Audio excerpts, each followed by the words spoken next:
Oh, okay. Good evening, everyone. Welcome to our last and final info session regarding our contract. I'm Dr. Donna Christie, President of Prince George's County Educators Association. I'm so excited to be with you tonight and to welcome and thank our amazing bargaining team that have done incredible work this year. Their dedication and their attention to the work, their advocacy for our members has been phenomenal. And it's an unbelievable contract and opportunity that we have here to vote starting tomorrow. And so I just wanted to get on quick. I'm actually at our sister union in Howard County tonight for another meeting. So I just wanted to get on and make sure that I publicly thanked all of our bargaining team members for their amazing work that they did, their dedication to the job at hand, and the outcome that just is historic. And so I'm going to kick it to our Vice President to take it from here. Dr. Suzanne Windsor, Vice President and Chair of our bargaining team. Go ahead, Suzanne.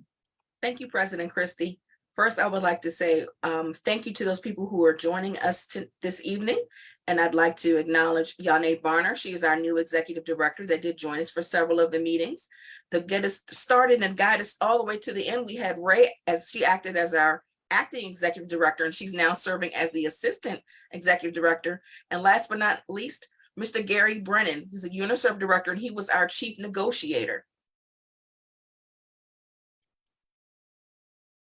Our ratification timeline is as follows. On August 23rd, the Board of Directors unanimously voted to recommend ratification. It then went to Rep Council on the 29th, and they too unanimously voted to recommend ratification for our members. The online voting will go to every member beginning tomorrow, September 7th, and it will close the following Wednesday on September 14th. If all the members support it, or we have enough members that support it, it then goes forward on September 22nd to the Board of Education.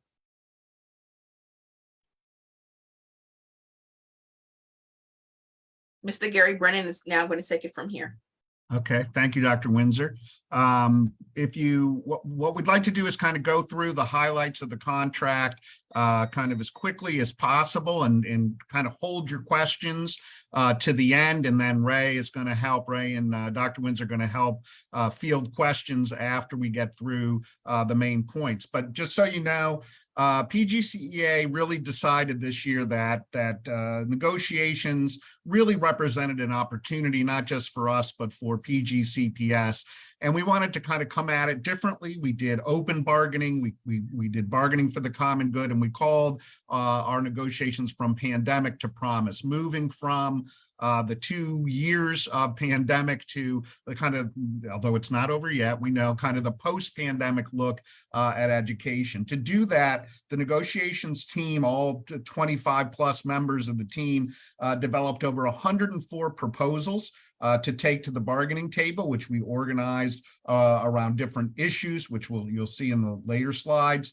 PGCPS also introduced 23 of their own proposals, and at the end of our mediation, when we had declared impasse, PGCEA and PGCPS reached agreement on 80 changes to our negotiated agreement, and that is a historic number of changes. I've in my experience never seen as many changes to a contract as we achieved this year.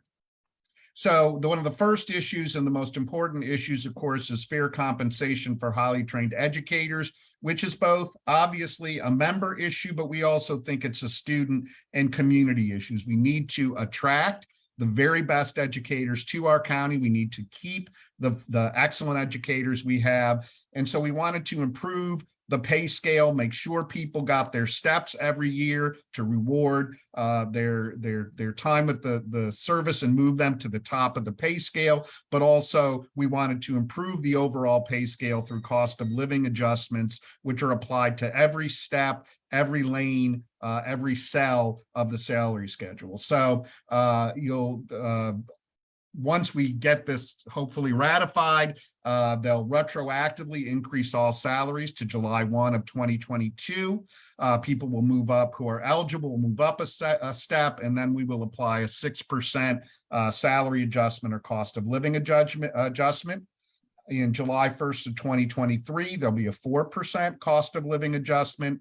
And on July 1st, 2024, another adjustment of 3%. There'll also be a 1% differential added to the top of the pay scale each year of this agreement. Differential schedules, those are schedules folks like special educators, speech language pathologists, PPWs, a number of our members receive. Those schedules are going to increase by 4% each year of the agreement. So they'll retroactively increase 4% on July 1 of 2022, 2023, and 2024. The same thing with emoluments. All emoluments, including the coaching salaries, will increase 4% each year of the agreement. And then mentor teachers, those are the folks who work with mentors outside of their normal workday. Mentor teacher stipends will increase from $500 per teacher mentored during the school year to $750 per teacher mentored. Tuition reimbursement, which scored very high as a concern on our Every Member survey way back in the fall of 2021 when we were really developing our program for or what we wanted to introduce at the table.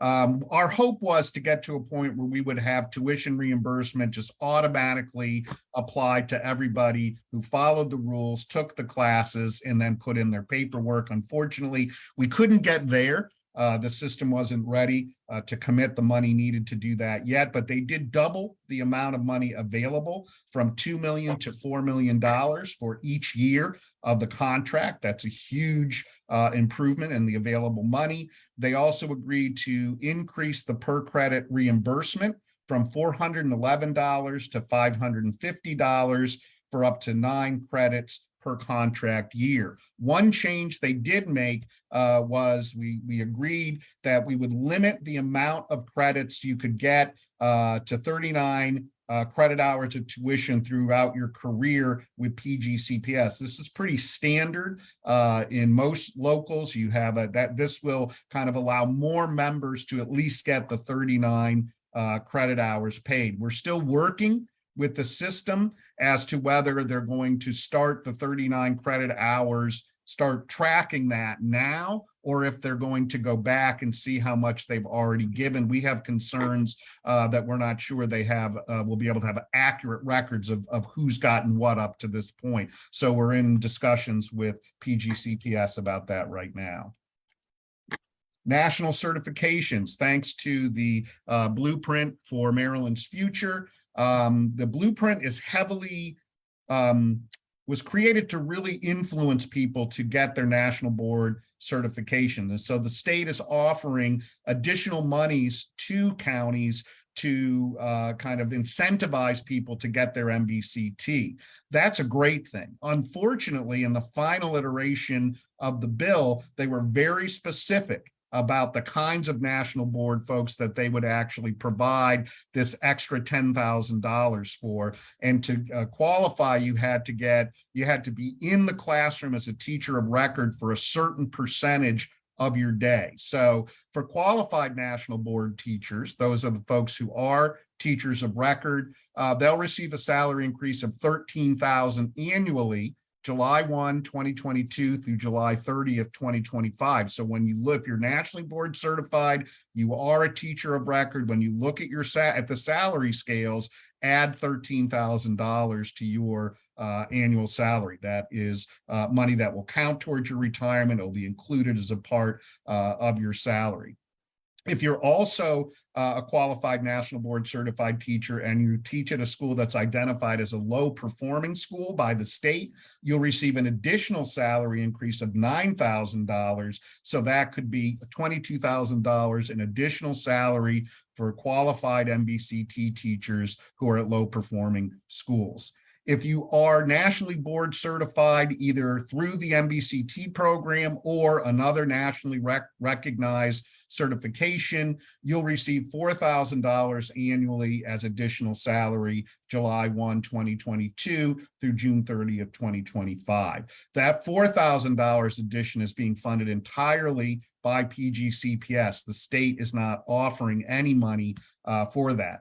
That if you're not happy with this, and we're not, then we need to support MSEA in trying to get an amendment to the legislation that created the blueprint to include more nationally board certified educators in the higher salary improvement.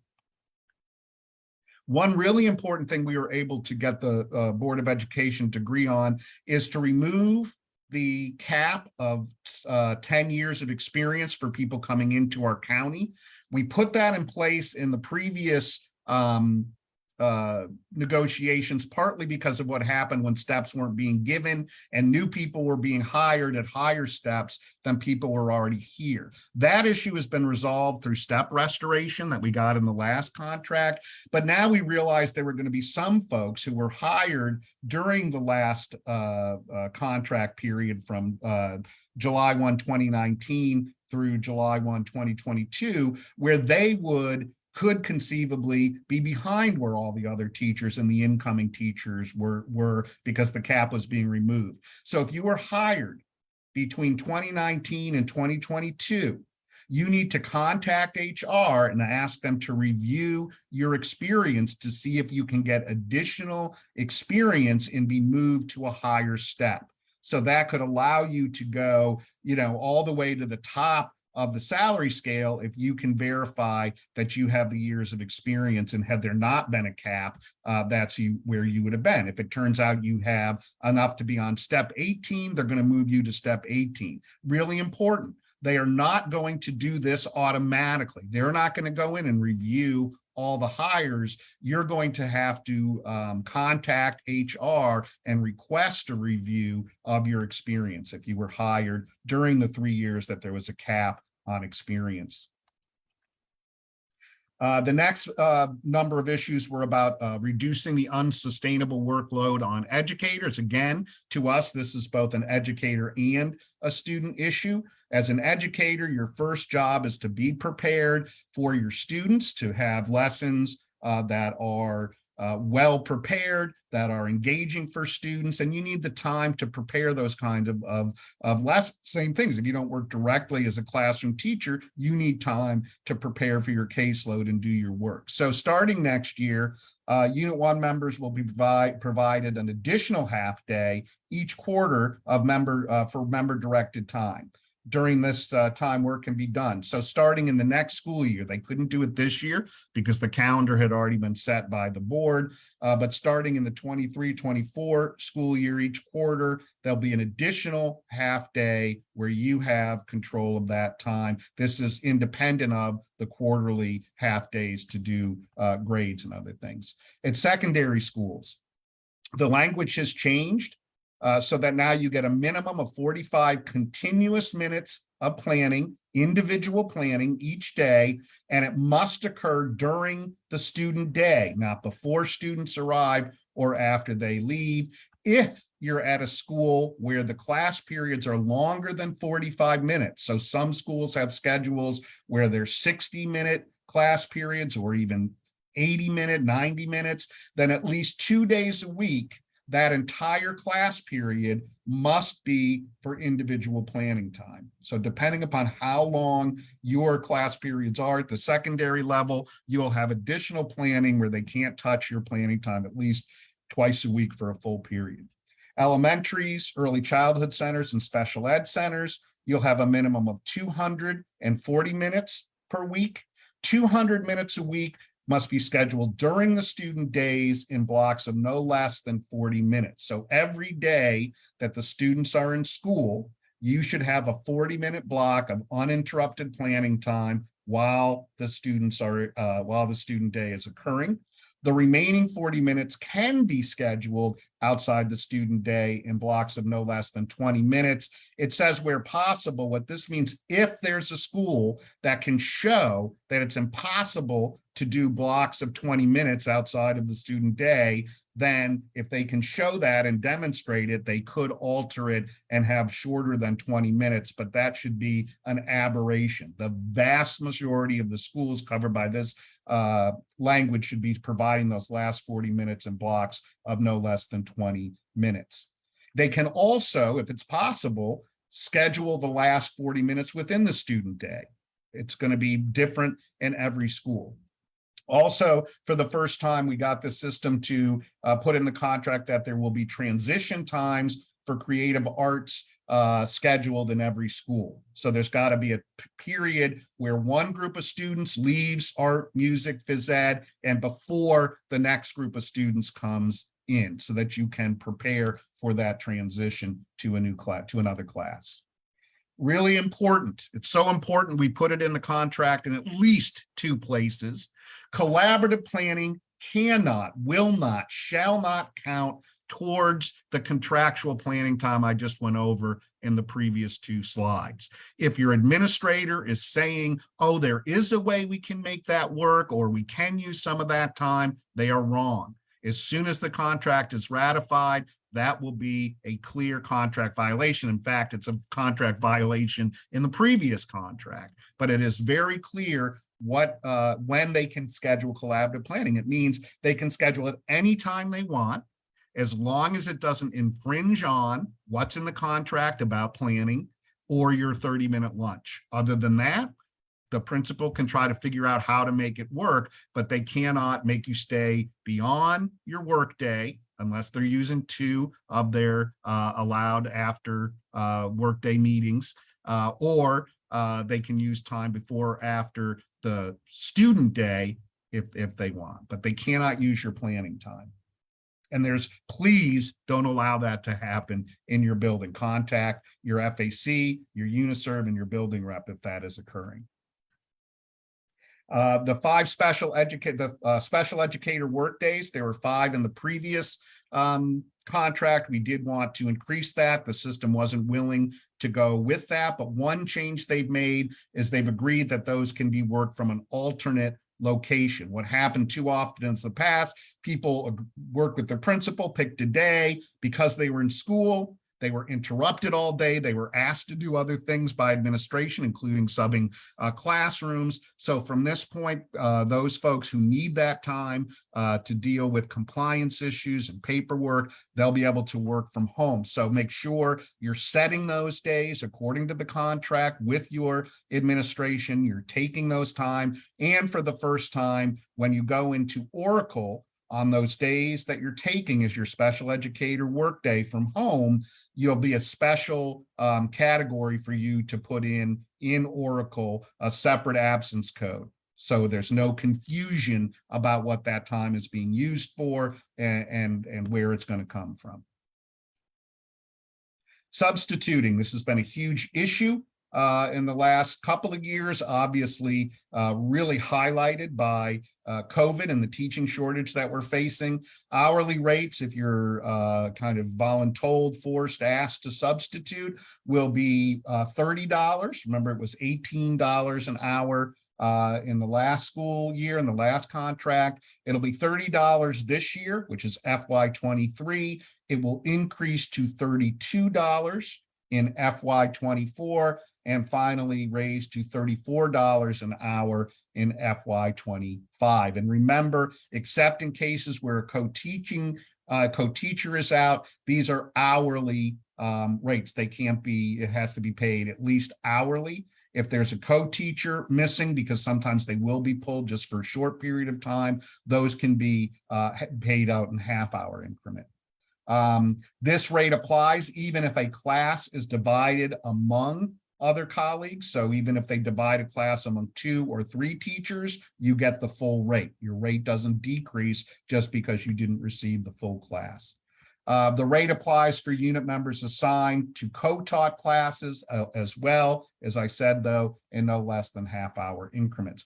For it to be applied to co-taught, your class has to be coded as co-taught. And this does not cover folks who have a para or another instructional assistant in the room. This is only if another teacher is out or if you're covering for another teacher. One of the biggest innovations in the contract is entirely new language for non-classroom Unit 1 members. We saw, particularly in the last couple of years, a lot of the school counselors, PPWs, psychologists, speech language pathologists, they were often asked to take on caseloads for colleagues who were absent, sometimes for extended periods of time. If that happens now, if you are asked to cover for someone else's caseload, you will also be paid $30 an hour this year, 32 to 34 for that period of time. So it's the same per hour rate. It pays unit members designated to cover caseload work or another Unit 1 position in addition to their regular assignment. Pay is the same even if the case or workload is divided between more than one educator. So if you're asked to take somebody, so you're a school counselor and you are the counselor for 8th grade and the 7th grade counselor is out and they say, okay, you need to pick up the 7th grade, you need to be putting in for pay for all that time that you're now doing double duty, and you'll be paid $30 an hour for all that time. End of quarter working grading days will now be half days. One of the first things we have been told the Board of Education is going to do at one of their first meetings this spring is change the calendar so those days are not 2-hour dismissals. They are half days, and those days can be worked at an alternate work site. Also, one of your scheduled professional development days this year will be self-directed. You will choose what you're going to do for your own professional development, and you'll be able to do that professional development from an alternate work site. Details will be coming from administration. That's their day. They'll decide how this is going to look, and the CEO will choose which professional development day already in the calendar will serve as the self-directed alternative work site professional day. Student attendance and grading. It is now clear that teachers, if they are out, if a classroom teacher is out, they are not to be told they're responsible for either compiling or entering student attendance. That happened quite a bit under when we were doing distance learning, created a lot of nightmare for classroom teachers, but it also happens in some schools even when we're in school teaching. So no longer, if you're out, each school is supposed to have a procedure for whoever is covering for the class to take attendance and make sure and send that attendance to the person who will enter the attendance. You do not need to deal with attendance on days that you are legitimately out of work. Principals cannot require any additional attendance reporting or parent contacts related to attendance beyond what is in Administrative Procedure 5113. Some principals get pretty clever about how often you need to contact parents if their children are out. They'll now be limited to what the central office rules are regarding what is the role of a classroom teacher in contacting parents when their students are out. When do they need to contact them? How many absences, et cetera. It should also be noted that Administrative Procedure 5113 is being rewritten this fall with an eye. One of the goals is to try to lessen the burden on classroom teachers related to attendance. And then lastly, we now have some guardrails around grading. Classroom teachers will still continue to input grades according to the grading procedures, the administrative procedures. They will conference and communicate with parents or caregivers as scheduled during parent-teacher conference days. And of course, if a parent reaches out to talk about a student's grade, one of your professional responsibilities is to have that conversation. Other than that, it is up to the educator to decide how often, when, and how they will communicate with parents regarding student grades. Lesson planning, which has become a big issue. I know Ray, myself, the other UniServe directors, we get lots of calls about lesson planning. PGCEA agrees that lesson planning is a job requirement and plans should be available. You should have some evidence that you're planning your lessons. However, what those plans are should be up to the individual. Lesson plans are for the teacher, not an administrator. So no longer, educators shall not be required to submit lesson plans according to a schedule every week, every 2 weeks, every day. They'll no longer be told they have to upload their lesson plans to a website or to some electronically to their principal. There can be no more mandates like that in school, in individual schools. Educators shall only be required to submit lesson plans in these circumstances. One, they are being formally observed, and you'll follow the formats laid out in our observation and evaluation system. Two, if you're on a formal growth improvement plan, and you would know if you are, because there's a whole process that goes through, or the administrator has documented or provided evidence to the teacher that there is a concern on lesson planning that's kind of heading towards a growth plan, lesson planning preparation and or implementation. So they have to show that they have a concern, and that has to be individually. It can't be, oh, I'm concerned about everybody's lesson plans. Everyone's got to put in their lesson plans Monday before 8 a.m. No, these are individual. There's also timelines that have to be established and immediate feedback that's given if an administrator wants to see a lesson plan. Also, principals will no longer be allowed to require a specific template for lesson plans. If your lesson plan is a slide you share with your students at the beginning of every class, that's your lesson plan. If your lesson plan is in, an old squib lesson plan book, and you write down what you're doing that day, that's your lesson plan. No longer is it going to be that someone can tell you what your lesson plan should look like. You can also use all the lesson plans that are available to you from PGCPS. That can also be a choice for your lesson plan. So you have to be able, if an administrator comes in your room and says, hey, can I see your plan? What are you doing today? You should be able to show them something, right?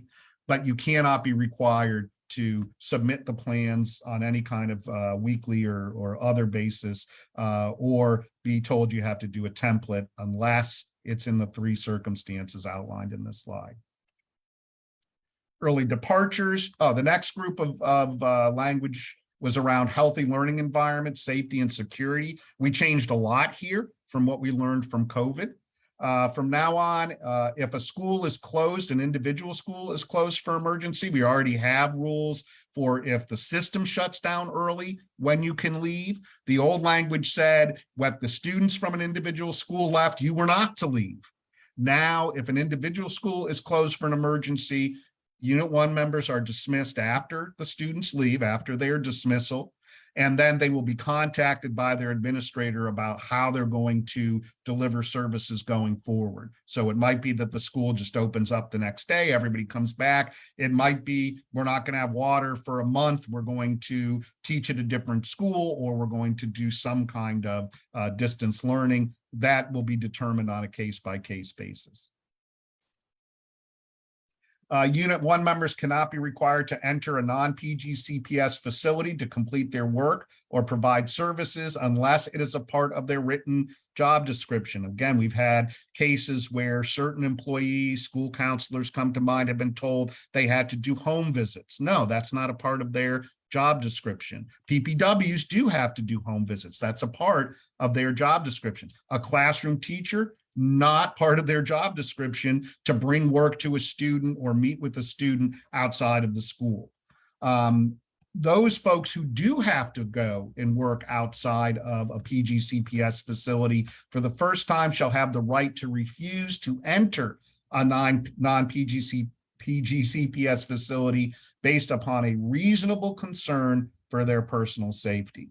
So if a PPW or someone else, a early childhood teacher, goes to a home to work with a child, and there's a dog who is not leashed, or is not feel safe to them, or anything else that they have a reasonable reason to feel it is unsafe, they do not have to enter. Instead, they will go back, have a conversation with their supervisor, and try to work out a resolution as to how they're going to provide services to that family and or student. If they can't work it out with their supervisor, they will go up to the associate superintendent, who will find a solution to get that service provided.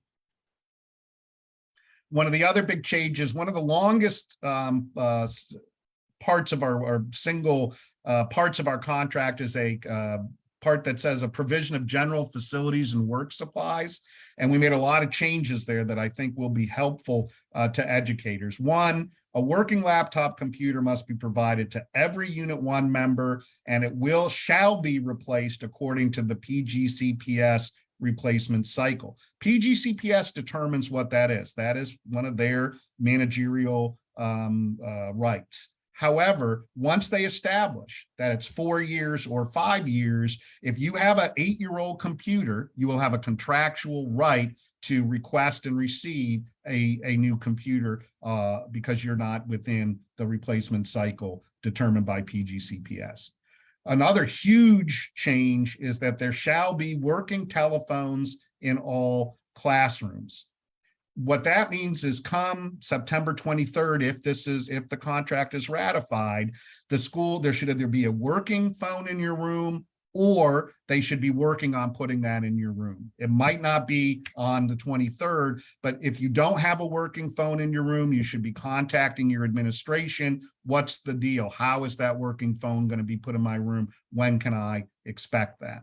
And if it drags on, we need to know, because it would be a grievance. They're not fulfilling their end of the contract.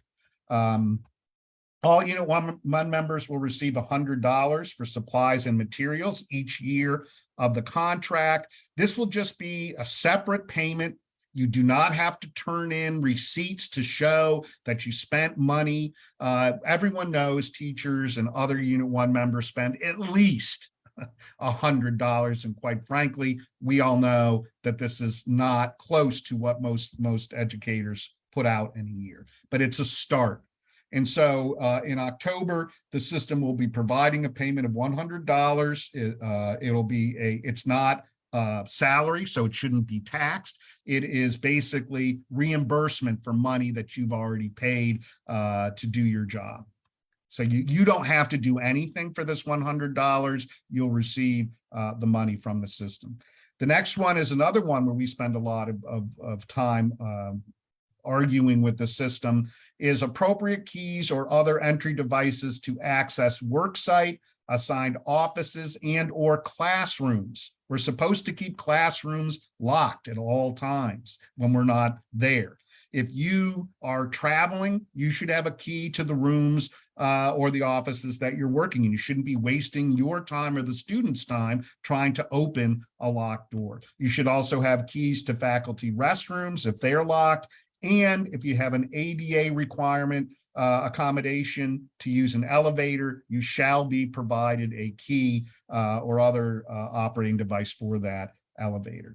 And then lastly, dedicated space at each school for educators to complete confidential tasks and maintain confidentiality. So we don't want educators being forced to make parent phone calls from their cars or out in the parking lot anymore. The media center with students in it is not an appropriate place to be speaking to parents or other colleagues. So if you don't have dedicated space, if you don't have somewhere to go where you can make those kind of private calls and complete your task confidentially, you need to use this language and have a conversation with your administrator.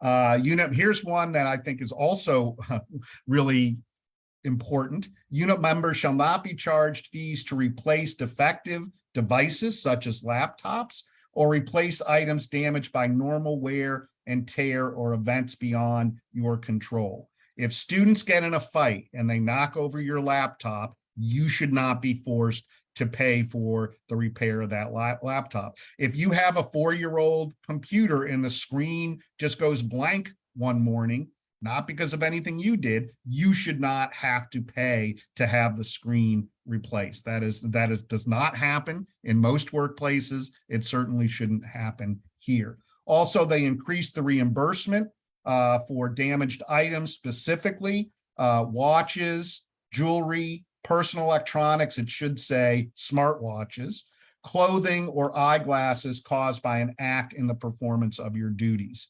So if something occurs, a student walks by, knocks you, even accidentally, your glasses fall off and break, you should receive up to $500 to reimburse you for the cost. If you're get in the middle of something with the students fighting, I don't recommend you do that, but if you do, and you're trying to, create a safe situation and your watch breaks, then you should be reimbursed up to $500 for that. And that's all I have as kind of the major highlights. Obviously, the entire tentative agreement is online. I want to give Dr. Windsor and Ray an opportunity if there's anything that they want to add, and then we will take questions. Ray? I'm ready to jump right into the questions. Okay, great. And Suzanne, the same?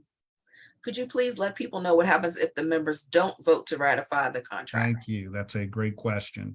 What would happen if the contract is not ratified, which is the members' right, if they vote no, then we go back to the table. We don't go back to the table from where we are now.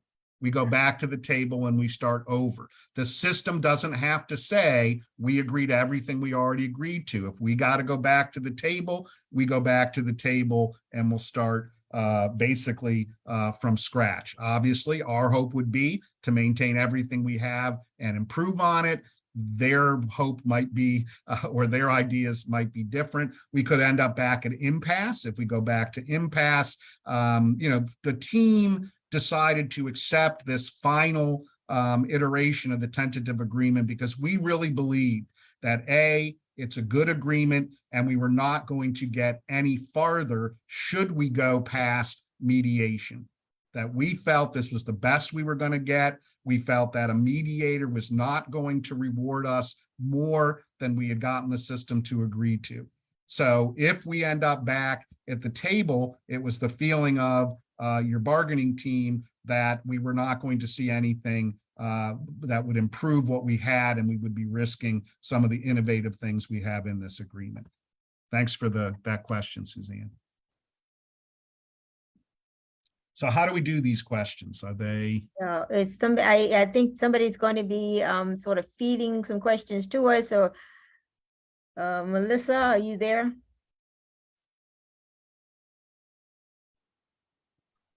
Hello. Melissa's muted. Oh, Melissa, you're muted in case you are trying to send us questions. I don't think there's a chat feature here that I can see. No, I don't think they can chat directly. Yeah, I think somebody's they gonna have to put their questions on Facebook. Okay, so Melissa was going to relay those to us. Let me just check with her here to make sure.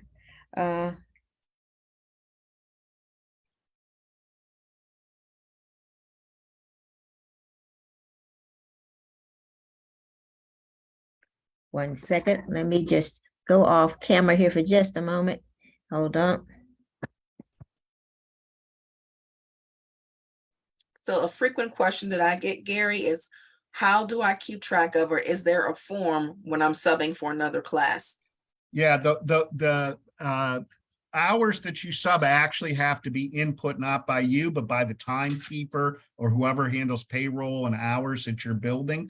So there should be some way at your building for you to report the hours that you work to that person, and then that person fills out a card and that's sent to payroll. So what it's really important for individual members to do is keep a really strict accounting for any time that they're subbing, who they sub for, what time they started, and what time they finished. That information should go to your timekeeper. Some timekeepers have a form that they have folks in their building use. They have a system the way some just say, email me that information.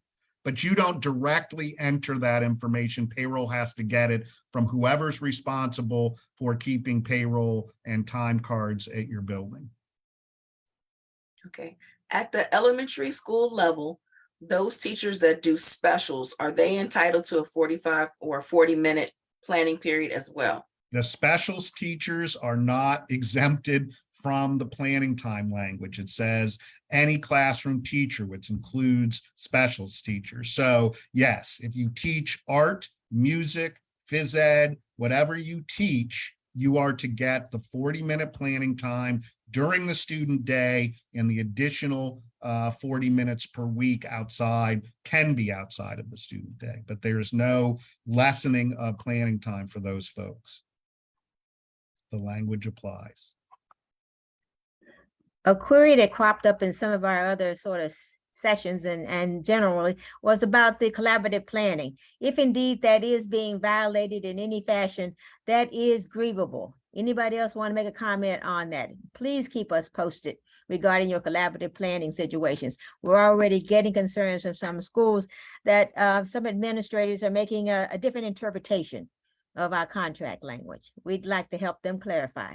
And we can tell you that the discussions we had in our meetings, your team made it abundantly clear that what we meant, and they agreed that what was meant by the contract is planning time is individual educator controlled time. It's for them to do the myriad of things they're expected to do besides teach or be in front of students. So yeah, that's crystal clear. We will be happy to engage or help you engage in level 1 grievance discussions with your administrators. If those don't work, we will be more than happy to file grievances because we believe the contract language and its intent are crystal clear.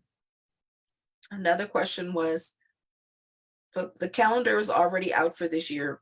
Will those days listed as 2-hour early dismissals be upgraded to half days? Yes, we were, the team really pushed on that. We said, you guys really aren't even doing what you were supposed to do previously. And their team agreed that a 2-hour early dismissal would be a violation of the contract language. And they will be, I think the CEO is requesting the board, because it's the calendar set not by the CEO, but by the Board of Education under Maryland law, that the board will be voting on changing the calendar to reflect those as half days for students. So there'll be half day teacher work days, grading days. Regarding alternative locations for those days and times that folks can choose that, it does not mean report to the school first and then go to the alternative location necessarily. Alternative location means you're making that decision. Any other comment on that? Just so folks are clear, alternative means no, not reporting to the school necessarily, okay? Even though this, it may be a PD day or a grading day, you get to choose the location. Same thing applies with special educators for those 5 days that they have available. The system really felt it was important to delineate. They have a policy on telework that really applies for non-classroom folks, where there are times when they might telework. When it came to the Unit 1 members, the language that really got them to finally agree that people didn't have to always go to their work site was alternate locations. Whenever you see alternate locations, that means you can work from home, you can work from the Starbucks if you like, et cetera. You do not have to work at your school site. And another question was, when will we actually see the raises in our paychecks? That's a great question. I have had many conversations with their chief negotiator, Howard Burnett. Payroll is preparing to make these changes, although they can't input the final press go until after the vote. But payroll is working so they can do this as quickly as possible. And the hope is to start seeing those changes reflected in sometime in October. We don't have a definite date yet. It takes a lot of man hours out of payroll to make all the changes, particularly because they have to go back and apply retro pay, because all of these pay changes take effect July 1. So they have to go back in some cases. So for example, if you did summer school, you will have more money from your summer school pay because you are being paid after July 1 according to the previous salary schedule and step. All of that is going to be retro, so you'll be receiving additional pay to make up for what wasn't paid after July 1 because of the contract dispute. So it's going to take a lot of work. We can't, payroll, there's not an unlimited number of people who work in that office, but we have talked and they are already preparing to make those changes and do it as quickly as possible. The $100 for supplies, that will come, you do not have to make an application for it, is our understanding from the system. That will just be given to you, and there's no reason to have necessarily to save receipts or to go back and look for what you spent over the summer and this sort of thing. Our understanding is that will just simply be given as it stands. It does not count necessarily that we understand toward, your general compensation in terms of salary and that sort of thing. It's separate and apart. Right. The same is true of the $1,000 bonus in this fiscal year. All Unit 1 members will receive who were working last year and are still working as of, I believe it's September 22nd. In October, there'll be a $1,000 retention bonus that will be paid out to folks. And there's a date, I don't remember exactly, but the hope is that goes out in late October. Next question is for those people who are on step 21. Are they getting 7% or 6% and then another 1% that's added? No, they get the 6% and then the 1% kind of a longevity differential. So yeah, they will get the 6% COLA and then the 1% on top of that. So that 1% would be of the new salary? I believe it will be. Okay. I will double check on that. And then the other one, for people who have their national certification that aren't classroom based, such as school psychologists and school counselors and pupil personnel workers, where do they submit or how do they let people know they have the national certification? The same way they did previously. So whatever was the way that you did that, it's the same. I'm not sure what the paperwork is, but It was never previously recognized. That's the question. It should have been, like, for example, school counselors and psychologists and other national certifications would have been recognized if they. There's a whole list of national Right. certifications that PGCPS recognizes and pays that money to. Okay. Yeah. I guess the question is for pupil personnel workers who have a National Association Hearing Officer, who would they submit that to? They would, my thinking is they would contact the certification office. Yeah, Okay. and comp and classification, because some of those have to be determined as being valid. Not all national certifications sometimes are. The system will make a determination. Hopefully it doesn't run into any question. Any other questions we need to be aware? Hold on, I'm gonna see if Melissa is now. Melissa? I think she's still muted. Yeah, Yes. do you have any other questions that we need to be aware? No, not right now. Okay, well, with this in mind, then, if you do have questions, they can feel free to contact us directly if you have those queries, and or just send, to contact at PGCEA, and we'll be happy to respond as we might.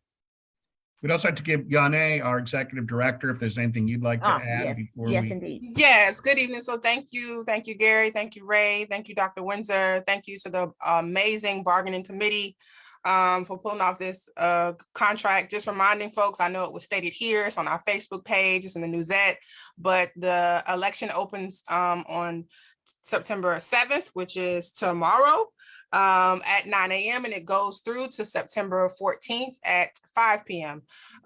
Unit 1 members, if you're a member, you will receive something in the mail, your ballot and your information on how to vote. And only, members can vote on this tentative agreement. So just wanted to make that reminder, just making sure folks are looking out in their emails for that email notification. And again, congrats to the bargaining committee, Gary, Ray, Brian O'Neill, Dr. Windsor, and of course, our president, Donna Christie as well. Now that mail regarding the ratification will go to their work email address. Am I correct? Correct. All right. So Correct. tomorrow, look for it in your work email address, the ratification vote, and it should be there. And if a member in your school does not get it and you're listening now, the first question to ask them, are you a dues paying PGCEA member?